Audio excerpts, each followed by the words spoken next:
Hello, worldwide interwebs world. I guess that's what do you call it when you say something twice? I said World Wide Web and then world, but I want to say hello to all of you in internet land, and welcome. Kind of an awkward time of the day. It's 6:45 p.m. where I am in Northern California, on the coast of Northern California. But we're in kind of awkward times these days, so you really never know when people are available to watch a video in the morning, in the middle of the day. I made a live in the middle of the night. I woke up and had insomnia, and I made a live at like 1 a.m. or 2 a.m. the other day, and all these people from Europe. I was like, hello, other side of the world. So welcome. Oh, hi, Kirsten.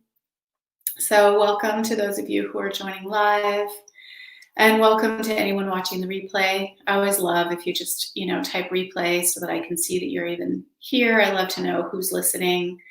I really love conversation and engagement, even though it's this kind of awkward one-way conversation, if you will, but I love to know who's watching the replay, or if you're here and you want to say hi, drop a wave. And absolutely, as you're watching or as you're listening, if you have responses, if you have questions, thoughts, feelings, things you notice, I'd love to hear about it.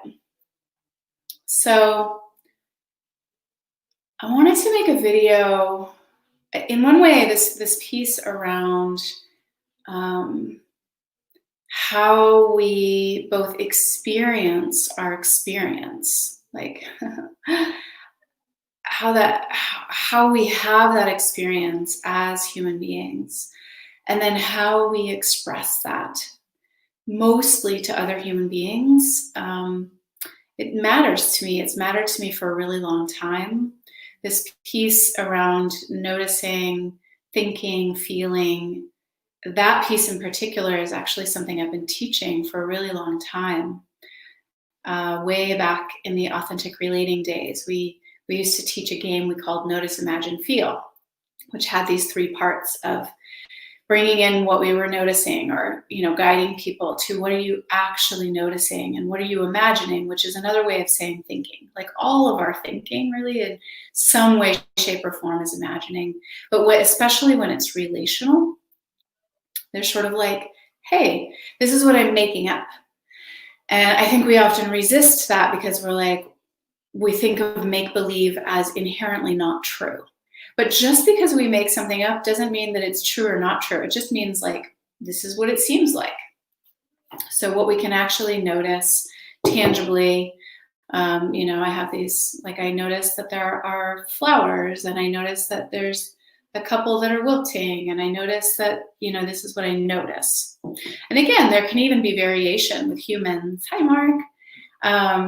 We notice different things, or sometimes, mostly with my son, it happens. He's like, you call that blue, I call that green. And I was like, okay, so we notice differently. That's true. There's some difference there, but the noticing piece, at least, is often relatively congruent, right? There's this idea of agreed upon reality, right? I have a glass. It has 2 leaves in it because my daughter put mint in my wine.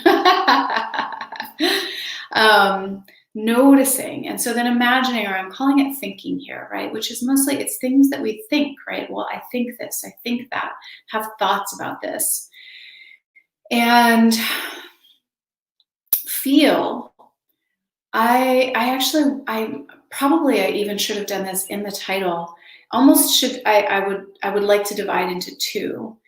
But there's these 2 ways of feeling that get overlaid with each other most of the time, at least in the circles that I run in these days. And it's that emotional feeling and our bodily sensory feeling, the sensing of things. Those 2 seem to get overlaid a lot, and we just call them both feeling. And I would like to call emotional feeling or feelings. Any word, if you say it enough times, starts to sound super weird. I'm like, feeling? Is that really a word? And sensing coolness, sensing heat, sensing touch, sensing contraction or expansion, sensing the sensing of our body being, right? I think we sense absolutely with our five senses, but I want to say being in the sense that we do in the sense we can sense somebody walking into a space even if we don't hear them or they don't touch us or right, there's other way, there's that, what's the sixth sense, right? This sort of sensory. Hi, Phoenix. So and then emotional feelings, right? Of course, there are the teachings out there that would say we have these very basic emotions: mad, sad, glad, right? Happy, afraid, angry. And there's some truth to that. Again, I think there's nuance, and then there's these whole kind of feeling wheels, right, that talk about grief and rage and overwhelm and hopelessness and happy, joy. But the feelings, the things that we say, those are feelings. And so I wrote a post before I get to knowing. What I want to say is so I've been teaching about this for a long time. And to me, the distinguishing of these and being able to say like, oh, I notice this and I think this and I have this emotional feeling, or I have this being or bodily sensation, to me seems super valuable. And it's valuable in the sense of I get to know myself more deeply when I am more specific, not just with my language. It's not just about, am I clear when I talk to you? Am I specific with my language? But even my language, and I put that in quotes because don't always use language communicating with ourselves per se, but the more specific I am with how I communicate with myself, even about what's happening, the more I get to know myself. Like, oh no, this is my emotion. Oh, these are my thoughts. Oh, this is the sensation I'm having. And in that way, it's actually intimacy with myself. This is what I see, this turquoisey blue. I imagine that it's soft, right? I have this scarf hanging over there. Like I imagine it's soft because of the way it looks. In that way, I actually get to become more intimate with my own experience by distinguishing these. And of course, they loop together. Sometimes I might have an emotional feeling and then I kind of make up thoughts around why I'm feeling that way, or to make it make sense that I feel that way, or to try to talk myself out of feeling that way. Sometimes I have a thought that causes emotional feelings. Sometimes I have a thought that causes bodily sensation. Sometimes I have a bodily sensation that causes emotional feelings. Or it's really, those are, it's dance and it's woven together. So it's not about like parsing them apart to go like, this belongs over here and this belongs over here. But when we distinguish them, then being able to see the way that they dance and influence each other. And I don't know, this is really true for everybody. I've definitely seen with the people that I work with where there's a lot of value in distinguishing things. And in that way, then seeing how they can come together. So like cake batter, right, is like, bleh. Like it's the flour and the sugar and the butter and the baking soda. It's all like bleh, in a glob, and then you bake it and it makes beautiful cake. I don't know if this analogy is going to work. But if you actually want to know how to bake, really learn, then distinguishing the different ingredients and knowing what they do and what their place is actually what allows you not just to make that cake that you learned and now you know the recipe by heart and that's just what goes into it, and so then it's all one and ta-da, cake. But how did it happen? I don't know.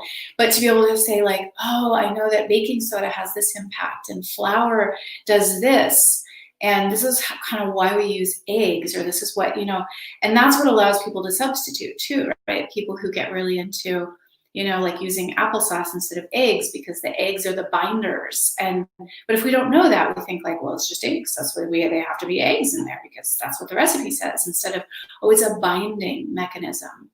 So there is this value, I think, in distinguishing. Sugar makes it like this, but this is why we put salt in, even though it's not a salty thing that we're baking, because it actually has this effect. And I believe that the same is true. Beliefs, I would say, are a form of thought. I just went on this little very quick mind trip of like, does there need to be a fifth one of belief? But beliefs are a form of thought. So I think, I believe, I imagine, I make up that this distinguishing has value.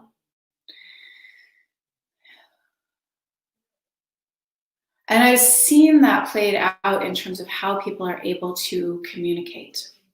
So I wrote a post. Let's see if I can find it.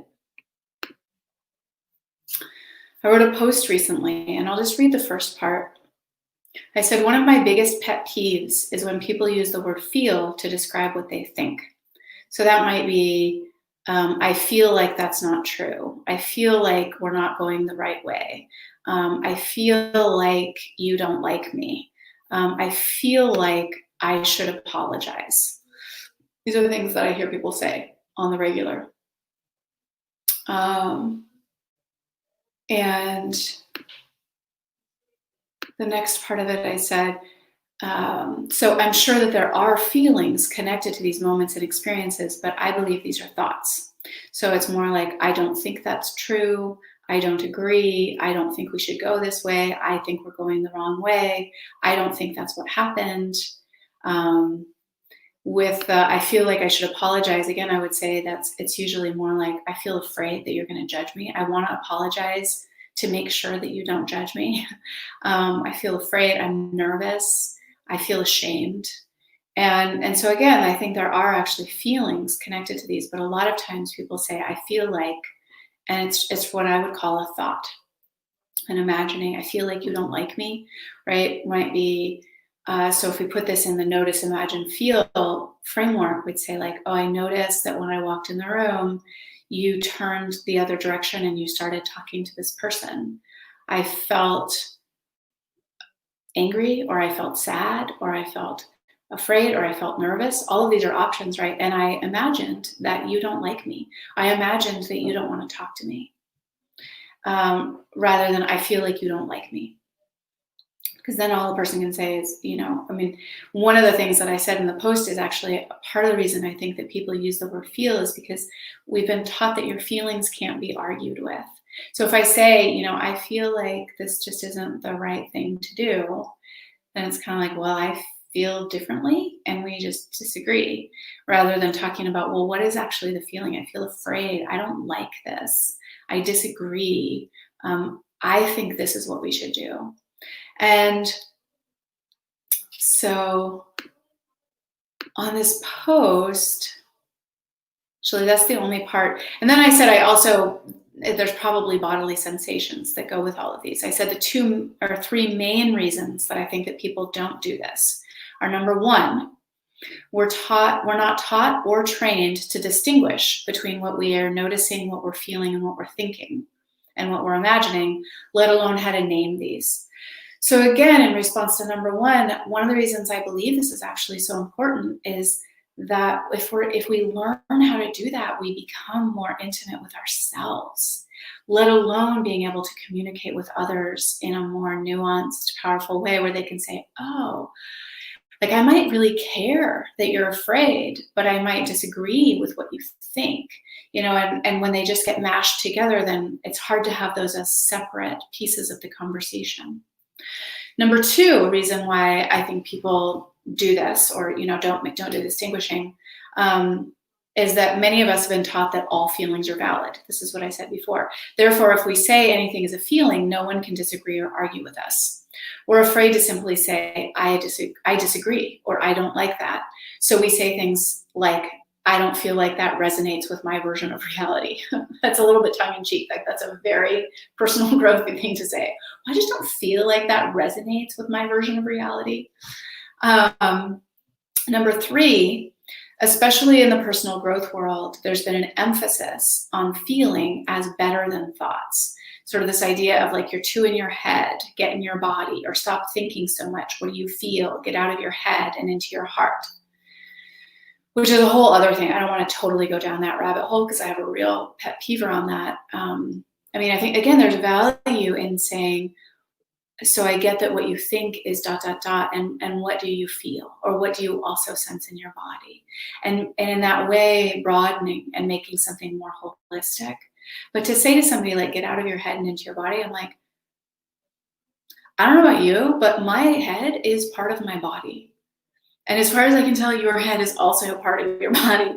And so in a way, I actually think that we emphasize the divide between head and rest of the body when we say things like, get out of your head and into your body, as though that it's not all part of the body. So part of the reason I wanted to make this video, actually, to kind of go into some of these pieces, there's one is to go into a little more nuance around how I see these different pieces and why I think they're valuable.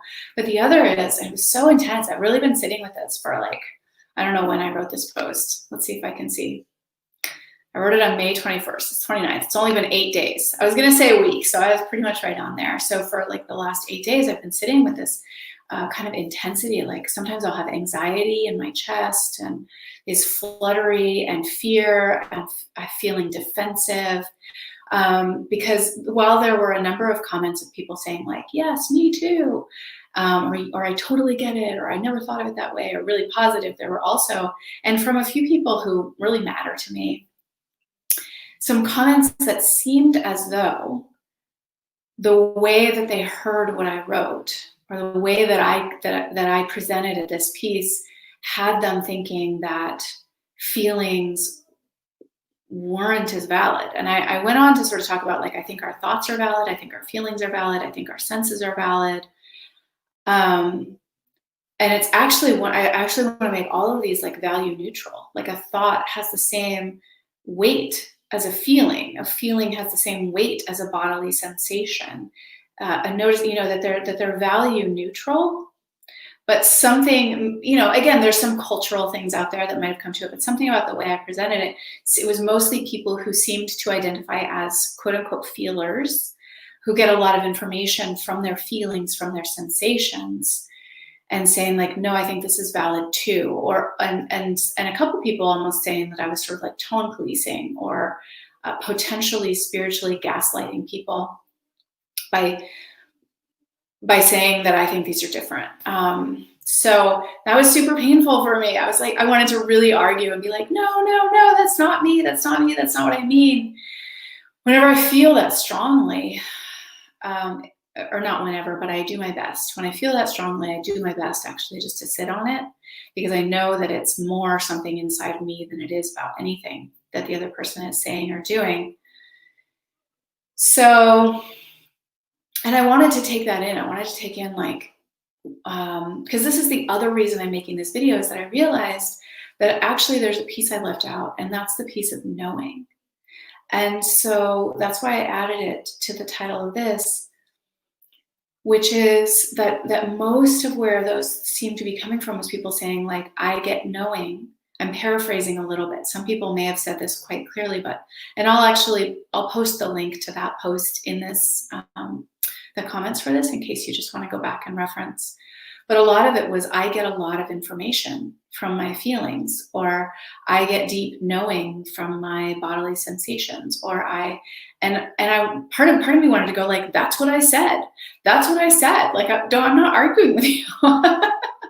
But I realized I actually didn't include the piece about knowing, that in my experience of life, and again, I don't say this to say like, and it is true for everyone, but I will say I've worked with thousands of people, and I don't want to say that it's true for every single person I've worked with, but I have seen in a broad way that the people I've worked with, when we actually start to bring these distinctions in, and we say notice, or what can I see, in the more objective sense, I see a desk, I see, this butterfly print thing over here, I see that there's the shape of a bird on the hanging behind me.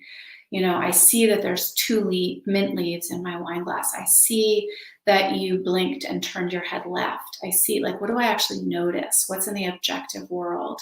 What would a video camera see in all likelihood? And again, there's still discrepancies between humans in terms of just what we say we see. We know this from like witness testimony, or our memories are shockingly unreliable.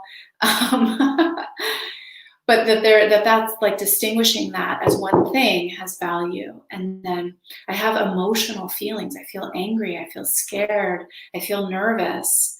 I feel hesitant. I feel overwhelmed. I feel joyful. I feel excited. I feel so happy. I feel, these emotional feelings. I have this bodily sensation. I feel warmth in my hands. I feel a fluttering in my upper chest. I feel a tightening in my belly. My thoughts and imaginings, I imagine this, I'm making up this, I think this, I think I don't want to be here. All these pieces that I have really seen that it actually serves people. Almost everyone that I've ever worked with around this, or that I've taught this to, actually has resisted. I found very few people who are just like, yes, and that's easy and fantastic, and for like happily ever after. People are like, I don't know how to talk anymore, and I don't like this, and don't you already know what I'm saying? Almost always I have experienced some resistance or some challenge with people. And almost always I've actually found people go like, oh, this is kind of amazing. Both in terms of their own, like I said at the beginning, their kind of experience of intimacy with themselves. Like, oh, I didn't know that I felt this emotion because I was only describing this one part. I said I feel like, but I was saying I feel like I don't think that. And so then I actually wasn't present to an emotional feeling of anger. So I have found more and more that people actually get in touch and more intimate with more parts of themselves. Not because like this is the right framework, and if you don't talk like this, you're doing it wrong, and I'm here to language police you, but as a way of becoming more intimate with yourself. I lost my train of thought here. But what I neglected to include in my post about feeling and thinking was knowing. And knowing, in my experience, sometimes comes from thinking. Sometimes we either read data, we read information, we hear something, we learn about things, we have thoughts about them, we work them out, we look at the pros and the cons, like we do like all of the thought stuff, and we're like, now I know this. And honestly, I think probably all knowing is some combination of these things. And then sometimes there's like, because of emotional feeling, we know something. You want to say hi to all the people out there? And then sometimes we have deep, deep knowing from our bodily sensations. Ciao, love. I'll be out in 5 minutes, okay? Have you picked out a book? Okay. It's bedtime here in the Kurnav household. And personally, I think one of the reasons actually that I got so defensive was because a lot of my knowing, things that I say, like, I know this to be true. I know this is what I need to do in my life. I know this is my next right step. I know the things where I actually come to knowing, they come from my sensory experience. Less actually emotional feelings, although they're included. And sometimes from thinking, like certainly I think things through.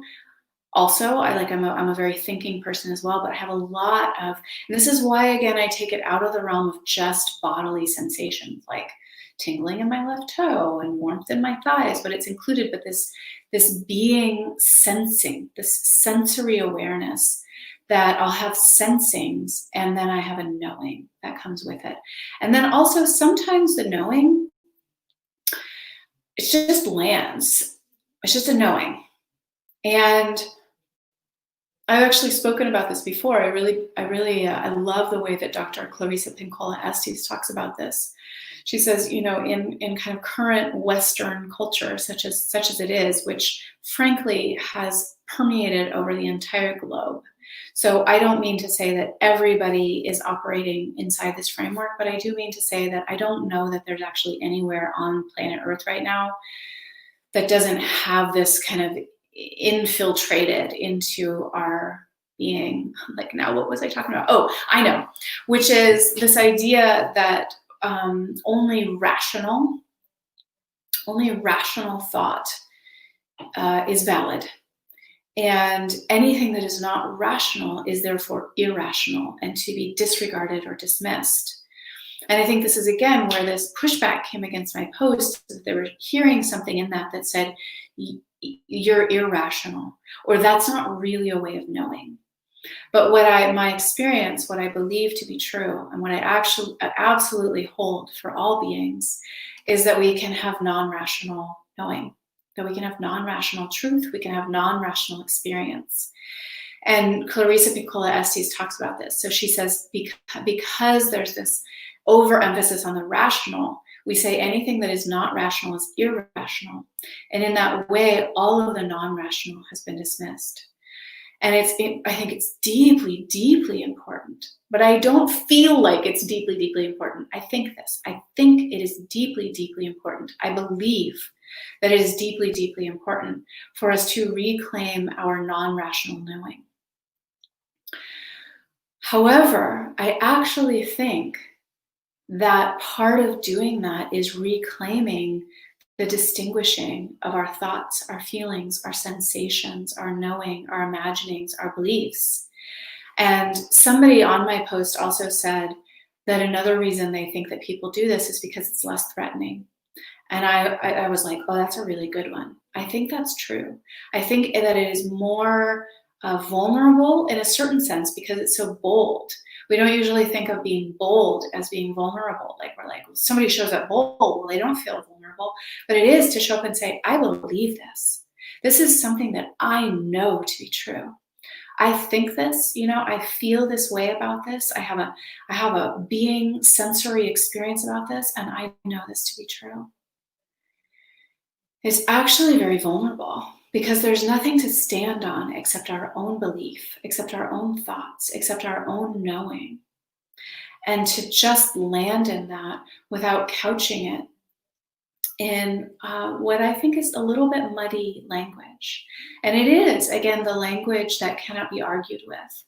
And I want to say I understand the desire to speak in language that cannot be argued with, especially for women, femmes, and people in female bodies. And especially for people who have deep non-rational knowing and deep intuition, because that has been so disregarded that there's a desire then to find a way to speak in such a way that one's knowing cannot be argued with. So I understand that, but I don't actually think it's the most powerful way to express ourselves. Mm-hmm. Yada agrees with me. Okay, will you give me 2 minutes? I have just I have 2 more things I want to say to these you may not do this. These patient people all over the world. So the last little piece, it's actually just one piece that I want to leave in here is, so again, most of the people who had pushback on my post they self-identified as feelers. And then there was somebody in particular, but anyway, there was some also this pushback of that this could be spiritual gaslighting, and to that I would say it can be used that way. I've seen, nonviolent communication is a profound framework that was instigated by like a human being. I have not felt the heart of a being like Marshall Rosenberg's heart, probably ever since I came in contact with Marshall Rosenberg. I would be in his presence and I would just beep like the heart of that man. And yet, people use nonviolent communication framework to word police and tell people that they can't express because they're not saying it in just the right framework. So absolutely, what I am saying, like the distinguishing of these things and saying this is a thought and this is a feeling and this is a belief and this is a noticing, can 100% use to squash people, to try to eliminate communication. And I don't support that. I really do. I don't support anything being used in the way to try to shut down another person's communication. So in my world, a lot of times if someone comes to me and they say like, I feel like blah, blah, blah, blah, I'll say like, oh, it sounds like you're feeling ... and it seems like you think ... Is that true?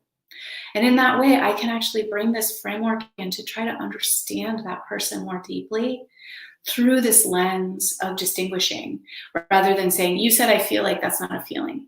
You said like that's not one of the 4 feelings on the feeling wheel. And then having that person who is clearly having a feeling, who's clearly having some sort of sensory experience, who clearly has some thoughts, who clearly, like it just shuts them down and you're trying to figure out like, how do I say this the right way? So there's ways to invite people into this that have no tone policing, that have no word policing, that are not, blaming them for not doing it the right way. If you're the one with more resources, if you're the one who has this knowledge, then I think it's incumbent upon you. Oh, it sounds like you're really angry. Is that true? It sounds like you think I ... Is that true? Like, find out if even what it seems like to you is true. And seems like I'm imagining that. These are things that like where you can take ownership for what you're making up and then check it out with them.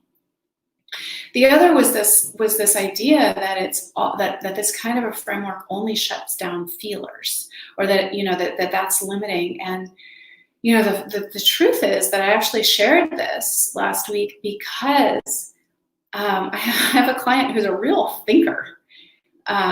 Just a real thinker, but who regularly says, I feel like, and then says thoughts. And I actually think that a lot of thinkers have been shut down in the kind of more spiritual and personal growth world because thoughts are undervalued. So what we might call mainstream culture probably overvalues thoughts and undervalues sensory experience and emotion. But in kind of the spiritual personal growth world, which I happen to swim in a lot, I would say we overemphasize feelings and sensory experience and underemphasize thoughts. And it's just, they're just like trying to balance each other out somewhere in there. And to me, I'm like, when I work with this client of mine, I want to be like, what do you think? And what do you feel? And what do you sense? But like the fact that you think that is absolutely just as valid. So I see this kind of a thing shut down communication in so many different people. So that's why I share it. And I share it in the hopes that, again, these kind of communications, when you're having experiences and you want to share them with people, well, what do you notice, right? What do you actually see in the environment or in that person? Which isn't like, well, I noticed that you're angry. They might be very well angry, but I noticed that you crossed your arms and let out a big sigh. And I'm imagining that you feel frustrated and you don't want to talk to me right now, right? These are really different than I feel like you're angry and you clearly don't want to talk to me right now, which is the way that a lot of us start conversation, but it's not a great way to start a conversation. Great way to start a fight is what it's a great way to do. So, it's my hope that there's a way to sort of distinguish these, actually allows us to communicate with other people in ways that let us be more connected with other people, and also that we can become more intimate with ourselves. And we can actually really want to validate in every single human being. And I'm going to leave it at human beings because I actually don't know with the more than human. I don't even know how the more than human realm experiences life. So I'm going to just leave that out for now. But I want for every human being to dive deeply into, what is my sensory experience? What do I know? So something my friend Annabelle and I used to call like the no duh things, where you could get in these really data driven conversation, and also emotion driven conversations with people about things like gun control and racism and abortion. And then there's just things where I'm like, you know what? Actually, there's something that I know to be true. I actually 100% know to be true that access to birth control lowers abortion. I don't need to have a debate with anyone about that. I don't need to see anybody's YouTube video about it. Like, I don't need to talk about anything else to know. I just know that that's true. I know that if we had fewer guns in the United States, if we had better gun laws, I know there would be less mass shootings. I know fewer children would die. I know that. And I actually don't need to engage in any more data about it. I know that. These are the no duh moments.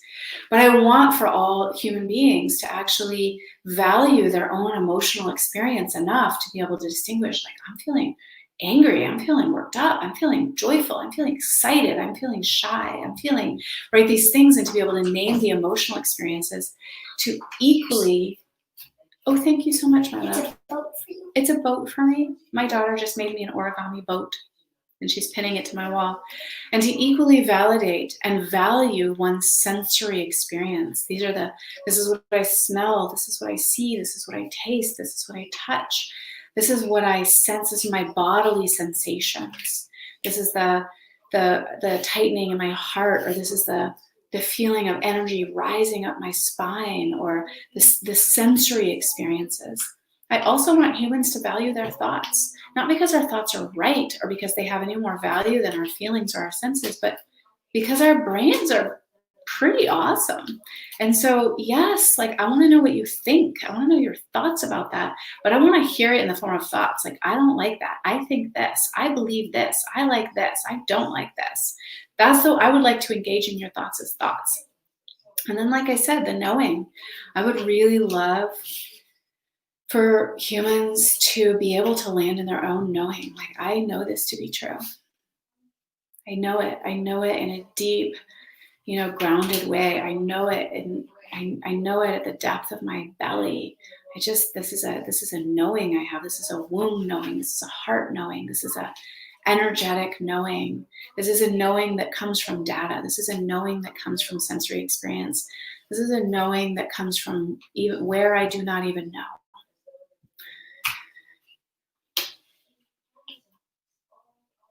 So I hope that this is also valuable to you in terms of how you can more intimately know your own experience, and how you can more clearly communicate your experience so that your relationships can have that flow of communication.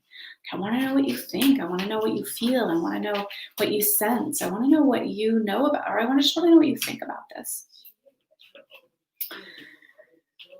Thank you for listening. Thank you for watching. Thank you for your attention. It's really, thank you, my love. It's really a pleasure to have those of you that I can see are here live. And I also thank you absolutely if you've been here for the replay. And again, I appreciate some of the comments as I was live, and I also really love an engagement of how does this apply here, or would you call this a thought or a feeling? How would I describe this experience I'm having? How would this apply to this experience in my life? How would I communicate this with my lover or my parent? Or what about if somebody says this to me? How can I use this framework? Like, I love questions like that. To me, all of this stuff, like, it does not mean shit unless we know how to apply it in our real lives. Like, I don't give a fuck about frameworks and ideas and ideals. And like, I really don't care unless it actually, we can actually apply it and it actually makes a difference in our lives. So, so I love those questions.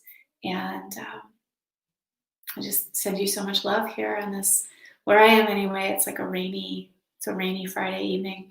I'm going to go read a book to my daughter, and then we're going to go to sleep.